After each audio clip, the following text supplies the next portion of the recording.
Hi, I'm Ollie. Welcome to Oxford Online English. In this lesson, you can learn about using the verb be and test your English grammar skills. Are you a beginner? Or are you a high-level English learner who's been studying for years?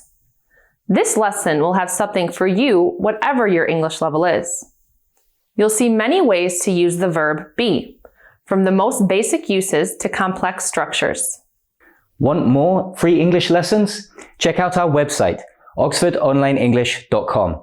You can also book English classes with our fully qualified teachers who can help you with your English speaking, writing, IELTS preparation, or whatever else you need.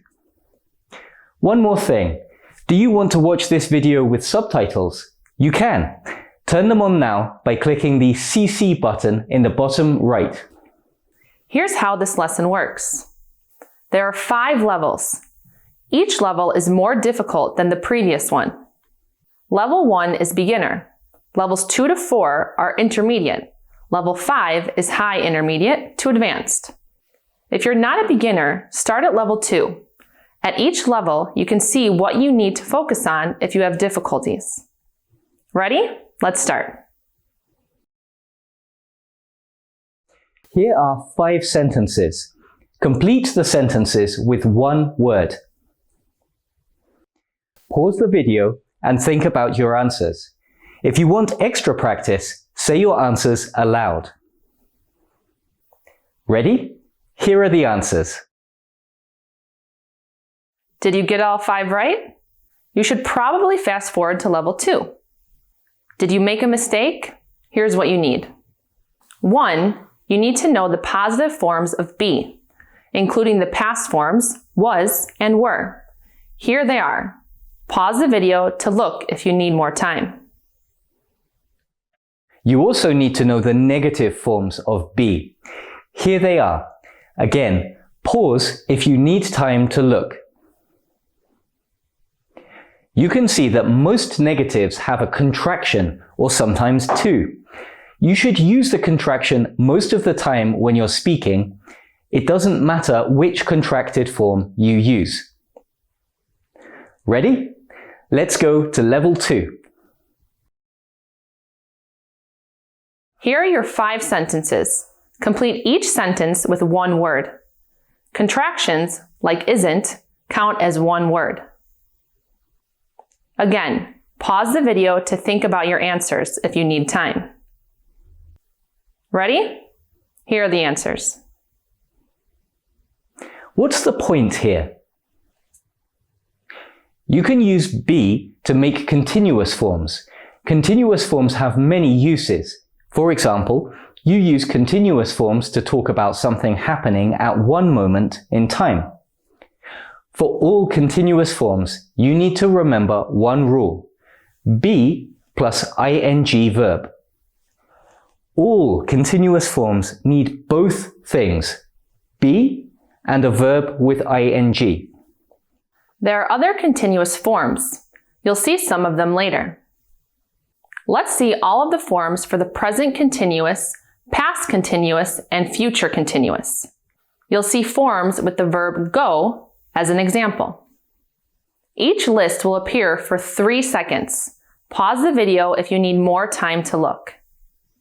Also, don't forget that you can see all this information on the free lesson page on our website. If you're watching on YouTube, you can find a link in the video description.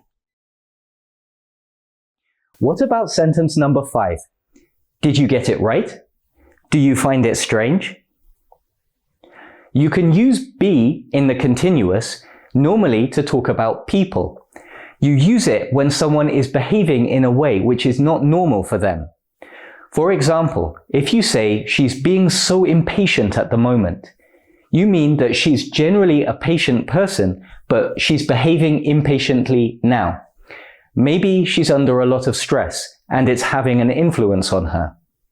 When you use be in the continuous, you have the verb be twice, like she's being.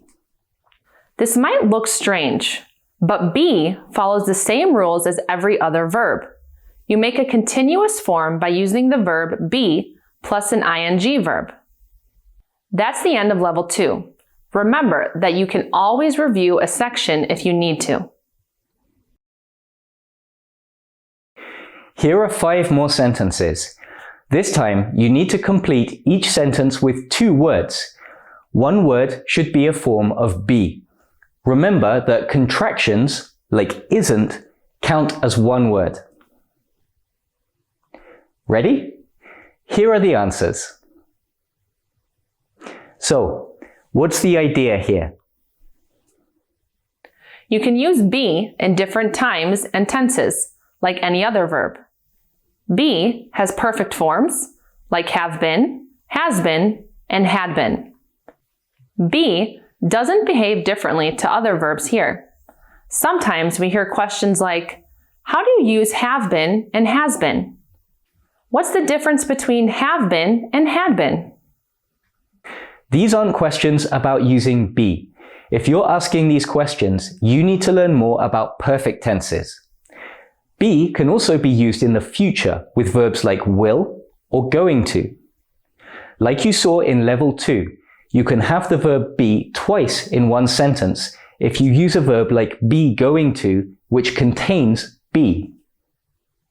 In number 3, the first be, isn't, is part of the verb be going to, which you use to talk about the future. The second be is the main verb. It goes with the word late. If you've got everything right so far, you know a lot about English verb forms and how to use be. Ready for level 4? This time, let's do something different. Here are 5 sentences, like before. This time, there is a mistake in each sentence. Can you correct the mistakes? Pause the video and think about the corrections. Write your answers down if you want. Ready? Here are the answers. Can you see what connects these 5 sentences? They all involve the passive voice. To make the passive voice, you need 2 things: be plus a past participle. Often, English learners make mistakes like these. Sometimes they forget to use be in a passive sentence, like in sentence number 1. Sometimes they add be where it isn't needed, like in sentences 2 and 5. Be careful, because remember that be is also used to make continuous forms, and there are passive continuous forms. Do you mix these up? It's not always easy, but there are simple rules which work. Continuous forms use be plus an ing verb. This rule has no exceptions. Passive forms use be plus a past participle. This rule also has no exceptions. So, in sentence 4, you have a continuous form, was being, and a passive form, being cleaned. They overlap, but they follow the rules, be plus ing verb and then plus past participle. If you have difficulties here, then study continuous forms and the past voice. Pay attention to passive continuous forms so that you can avoid mistakes with be, like you saw in our examples. Okay, let's move on to our last level. Here are your sentences. You need to complete the missing words. This time, you can use 1 or 2 words. At least 1 word in each gap must be a form of be. How did you do? Here are the full sentences. So, what's this about? Like every verb, be has infinitive and gerund forms. You can see this in sentence number 1. The sentence is passive, so you need, remember, be plus a past participle. But you're using the verb like, which needs a gerund. So, talk is passive, but also a gerund, being talked. Usually, we talk about infinitives and gerunds like they're single things. But there are different infinitives. There's an infinitive with to and an infinitive without to. There are also continuous infinitives, be being, and perfect infinitives, have been. The gerund, being, also has a perfect form, having been. You often need different infinitives with modal verbs. Modal verbs don't have past forms, so if you want to express a past meaning, you need to use a perfect infinitive after the verb. For example, look at sentence number 2. Think about the difference between these two sentences. Would is a modal verb, so it doesn't have a past form. I would like to be there could mean now or in the future. To talk about the past, you need a perfect infinitive. I would like to have been there. You can see a continuous infinitive in sentence 3. The room is in the process of being redecorated now, so you use a continuous form. It's also passive, so you need the verb be twice, once for the continuous form and once for the passive form. Sentence 4 uses a perfect gerund and is also passive. Perfect forms need a past participle, and passive forms also need a past participle. This means you have 2 past participles in a row. Been involved. Confused? It might take time to get comfortable with. However, if you could understand the previous parts of this lesson, then you have the tools you need to understand and form sentences like this. These sentences don't require new rules or ideas. They require you to combine rules because they combine multiple verbs. However, each step follows a simple, predictable rule. What about sentence 5? This looks like a gerund, although technically it's a participle.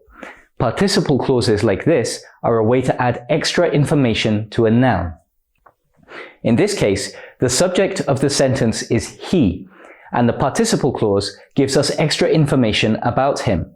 You use a perfect participle because you're talking about the past as well as the present. If you want more practice on this topic, check out the full version of this lesson on our website, oxfordonlineenglish.com. If you're watching on YouTube, there's a link in the video description. You'll find a quiz to help you practice the use of be, including basic and more advanced uses. Thanks for watching. See you next time.